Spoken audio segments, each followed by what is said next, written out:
Hi. Gene Paul Lal സംവിധാനം ചെയ്ത മറ്റൊരു സിനിമ നടിഗർ എന്ന സിനിമ ഇന്ന് റിലീസായിരുന്നു. നമ്മുടെ ടൊവിനോ ആണ് അതിലെ കേന്ദ്ര കഥാപാത്രം. ആ സിനിമ നമ്മൾ കണ്ടിരിക്കും. ആ സിനിമയെക്കുറിച്ച് പറയുകയാണെങ്കിൽ, ഈ സിനിമയുടെ ഒരു ഉള്ളടക്കം പറയുകയാണെങ്കിൽ, ചെറുപ്പത്തിലെ ഓർഫണായി അതിനുശേഷം സിനിമാ രംഗത്തേക്ക് വന്ന് വളരെ 2-3 സിനിമകളോടുകൂടി ഒരു ബ്ലോക്ക് ബസ്റ്റർ അല്ലെങ്കിൽ സൂപ്പർ സ്റ്റാർ, ആ സ്റ്റാർഡം പദവിയിലേക്ക് വന്ന ഒരു നായകൻ്റെ ആ ജാടയും പിന്നീട് അദ്ദേഹത്തിൻ്റെ അഭിനയത്തിലേക്ക് അദ്ദേഹത്തിന് തന്നെ തോന്നുകയാണ് അഭിനയം കുറച്ചും കൂടെ ഗംഭീരമാക്കാം. അതിന് വേണ്ടിയിട്ട് അദ്ദേഹം എടുക്കുന്ന പ്രിപ്പറേഷനും കാര്യങ്ങളും അതിൻ്റെ റിസൾട്ട് കാര്യങ്ങളാണ് ഈ സിനിമയിൽ കാണിച്ചു പോകുന്നത്. അപ്പോൾ അതിനിടെ കുറേ കാര്യങ്ങളും എലമെൻറ്റ്സ് ഒക്കെ ഉണ്ട്. അപ്പോൾ ഈ സിനിമയിൽ അഭിനയിച്ചിരിക്കുന്നത് ടൊവിനോ തോമസ് ഉണ്ട്, അതുപോലെ സുരേഷ് കൃഷ്ണനുണ്ട്, ബാലു വർഗീസ് ഉണ്ട്, ഭാവനയുണ്ട്, സൗബിനുണ്ട്, അതുപോലെ ഇതിന് ചെറിയ റോളിൽ ഇന്ദ്രൻസ് വരുന്നുണ്ട്, അതുപോലെ ഷൈൻ ടോം ചാക്കോ ഇതിലുണ്ട്. അതേ ചെറിയ റോളുകൾ ചെയ്യാനായിട്ടാണ് വന്നിരിക്കുന്നത്. പിന്നെ സംവിധായകൻ രഞ്ജിത്ത്, ഒരുപാട് അങ്ങനെ കുറച്ച് റോൾസിലേക്ക് കുറച്ചധികം ആളുകളുണ്ട്.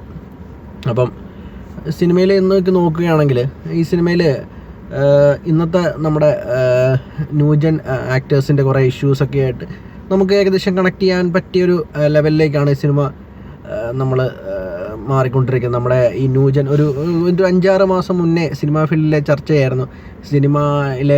സിനിമാ പ്രവർത്തകരും ലഹരി മരുന്ന് ഉപയോഗവും അതുമായിട്ട് ബന്ധപ്പെട്ടിട്ട് കുറേ കാര്യങ്ങളൊക്കെ ഈ സിനിമയിൽ കാണിച്ചു പോകുന്നല്ല, പറഞ്ഞു പോവല്ല, 1-2 സീൻസിലൊക്കെ കാണിച്ചു പോകുന്നതും. അപ്പം അതുമായിട്ടൊക്കെ എനിക്ക് ഏകദേശം നമുക്ക് കാണുമ്പോഴത്തേക്കിനും കണക്ട് ചെയ്യാൻ, അല്ലെങ്കിൽ ഈ ഒരു സിനിമയെന്ന് പറയുന്നത് ജീൻ പോൾലാലിൻ്റെ മറ്റൊരു സിനിമ ഡ്രൈവിംഗ് ലൈസൻസ് എന്ന് പറഞ്ഞാൽ അതിനും സിനിമയ്ക്കുള്ളിലെ സിനിമ അതുമായിട്ട് ബന്ധപ്പെട്ട കുറച്ച് കാര്യങ്ങളുണ്ടെങ്കിലും, ഇതിലേക്ക് വരുമ്പോഴും ഇതും സിനിമയ്ക്കുള്ളിലെ സിനിമ മേക്കിങ് കാര്യങ്ങൾ അവരുടെ ഇഷ്യൂസൊക്കെയാണ് കാണിച്ചു പോകുന്നത്. അപ്പം അതിലേക്ക് വരുമ്പോഴത്തേക്കിനും നമ്മൾ പഴയകാല നടന്മാരല്ലെങ്കിൽ അതിനെക്കുറിച്ചൊന്നുമല്ല കാണിക്കുന്നത്. ഇതിൽ പുതിയ കാലഘട്ടത്തിൽ അല്ലെങ്കിൽ ന്യൂജൻ ആക്ടേഴ്സ്, അവരുടെ ലൈഫ് സ്റ്റൈല് കാര്യങ്ങൾ, ഒരു സിനിമയ്ക്ക് ശേഷം അത് സൂപ്പർ ഹിറ്റ് ആയി കഴിഞ്ഞാൽ അവരുടെ ആ ഒരു സ്റ്റാർഡം പദവി കൊണ്ടുള്ള അവർ കാണിച്ചു കൂട്ടുന്ന അതെല്ലാം കാണിച്ചു പോകുന്നുണ്ട്. പിന്നെ എനിക്കിതിൽ എടുത്തു പറയാൻ തോന്നിയെന്ന് വെച്ചാൽ, ഈ സിനിമ തുടങ്ങാൻ നേരം എഴുതി കാണിക്കുന്ന ഓരോ ടൈറ്റിലുണ്ടല്ലോ, നമ്മൾ താങ്ക്സ് ഒക്കെ കൊടുക്കുമ്പോഴത്തേക്കിനും, അതൊക്കെ എന്ന് വെച്ചാൽ പഴയ കാലം നമ്മൾ പണ്ട് മുതലുള്ള ഡിഫറെൻറ്റ് ഓരോ ലെയേഴ്സും, ഇങ്ങനെ ഓരോ ഡിഫറെൻറ്റ് വെറൈറ്റീസ് ഓഫ് ദ ടൈറ്റിൽസിൻ്റെ ബാക്ക്ഗ്രൗണ്ടിൽ വരുന്ന കാര്യങ്ങളും പഴയ ഇതെല്ലാം ഒരു നൊസ്റ്റാൾജി തരുന്നൊരു ഫീലുണ്ടല്ലോ, അതുപോലെ തന്നെ ഈ സിനിമയുടെ തുടക്കത്തിൽ പ്രേം നസീറിൻ്റെ ഒരു പോർഷൻ ആഡ് ചെയ്തിട്ടുണ്ട്. ഒരു സൂപ്പർ സ്റ്റാർ എങ്ങനെയായിരിക്കണം, അല്ലെങ്കിൽ നടൻ എങ്ങനെയായിരിക്കണം, ഡിസിപ്ലിൻ ഉള്ള ആളായിരിക്കണം, ഉള്ള കൊളീഗ്സ് അല്ലെങ്കിൽ കോ സ്റ്റാഫിനോട് എങ്ങനെയായിരിക്കണം, ആ ഒരു രീതിയിൽ പറഞ്ഞു വെക്കുന്നുണ്ട്. അത് ഒരു നല്ലൊരു മെസ്സേജ് അദ്ദേഹം മൊത്തത്തിലുള്ളൊരു സിനിമാക്കാർക്ക് നല്ലൊരു മെസ്സേജ് കൊടുത്തുകൊണ്ടുള്ള ഒരു സിനിമ സ്റ്റാർട്ടിങ് പോലെ തോന്നി.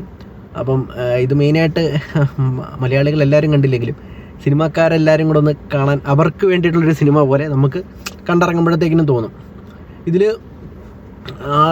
അത് കാണിക്കാനായിട്ട് ഇവർ ആഡ് ചെയ്തിരിക്കുന്ന കുറേ രംഗങ്ങൾ കാര്യങ്ങളൊക്കെ തന്നെയുണ്ട് കേട്ടോ.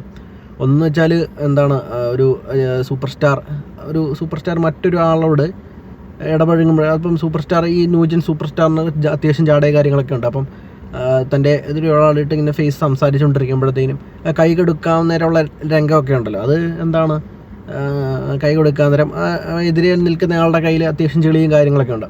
അപ്പോൾ ഇയാൾക്ക് ഈ സൂപ്പർ സ്റ്റാർ മടി, ടൊവിനോ തോമസ് ആണ് കഥാപാത്രം. അപ്പോൾ ആ സൂപ്പർ സ്റ്റാറിൻ്റെ മടി വരുന്നതും സിനിമയുടെ അവസാനം എത്തുമ്പോഴത്തേക്കും ഇതേ കഥാപാത്രം ചോറുണ്ടുകൊണ്ടിരിക്കുകയാണ്. അപ്പോൾ ആ ഒരു രംഗത്തിൽ ടൊവിനോ അങ്ങോട്ട് പോയി കൈ കൊടുക്കുന്നതൊക്കെ രംഗമുണ്ട്.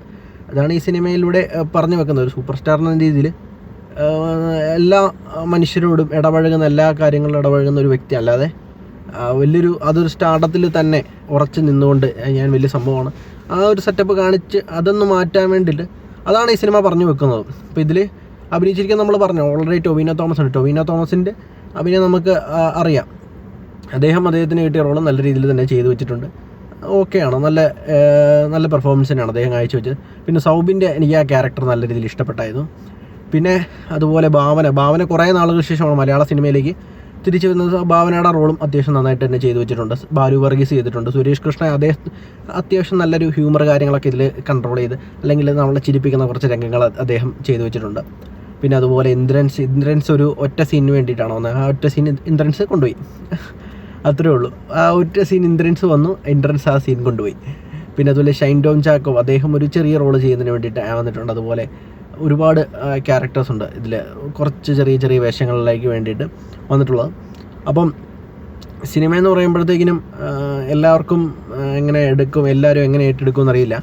ഇത് എല്ലാവർക്കും ഇഷ്ടപ്പെടുന്ന രീതിയിലുള്ളൊരു ഒരു എൻ്റർടൈനർ ഒരു സെറ്റപ്പിലുള്ളൊരു പടമായിട്ട് എനിക്ക് തോന്നിയിട്ടില്ല.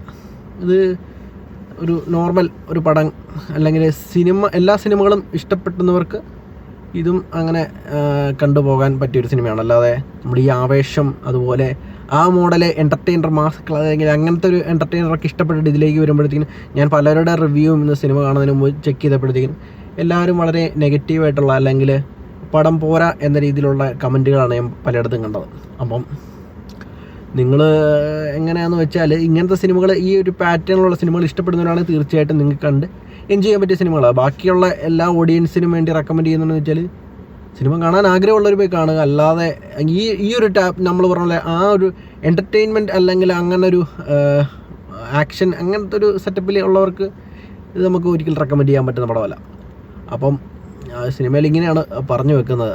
ഇന്നത്തെ ന്യൂജൻ നമുക്ക് സിനിമ കണ്ടുമ്പോൾ നമുക്ക് ഓൾറെഡി അറിയാം ഈ ന്യൂജൻ ആക്ടേഴ്സിനെ നമുക്ക് ഓരോരുത്തരെ റിലേറ്റ് ചെയ്യാൻ നമുക്കൊരു ഓരോ ആക്ടേഴ്സിൻ്റെ അവരുടെ വിലക്ക് കാര്യങ്ങൾ അല്ലെങ്കിൽ നമ്മുടെ ഓൺലൈൻ മീഡിയയിൽ വരുന്ന ചർച്ചകളുണ്ടായതല്ലോ. നമുക്കറിയാം മറ്റേ ഇടയ്ക്ക് നമ്മുടെ ഹൈദരാലിയും ഷൈൻ ടോം ചാക്കോയും ഒരു പത്രസമ്മേളനത്തിൽ മയക്കുമരുന്ന് ഉപയോഗമായിട്ട് ബന്ധപ്പെട്ട് നടത്തിയ പരാമർശവും അതൊക്കെ കാണുമ്പോഴത്തേക്കിനും ആ ഒരു ഈ ഏത് കാലഘട്ടമാണെന്ന് നമുക്ക് വളരെ കോറിലേറ്റ് ചെയ്യാൻ പറ്റും.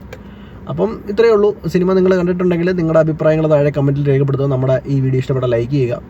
അതുപോലെ നമ്മുടെ ചാനൽ സബ്സ്ക്രൈബ് ചെയ്ത് നമ്മുടെ സപ്പോർട്ട് ചെയ്യുക. പിന്നെ ഈ സിനിമ കണ്ടതിന് ശേഷം എൻ്റെ മനസ്സിൽ അവസാനിക്കുന്ന ഒരു രസകരമായൊരു ചോദ്യം എന്ന് വെച്ചാൽ ആരാണ് സുട്ടു, അത് ഉനീസ്, സാറ, ഈ 3 കഥാപാത്രങ്ങൾ ആരാന്നറിയത്തില്ല.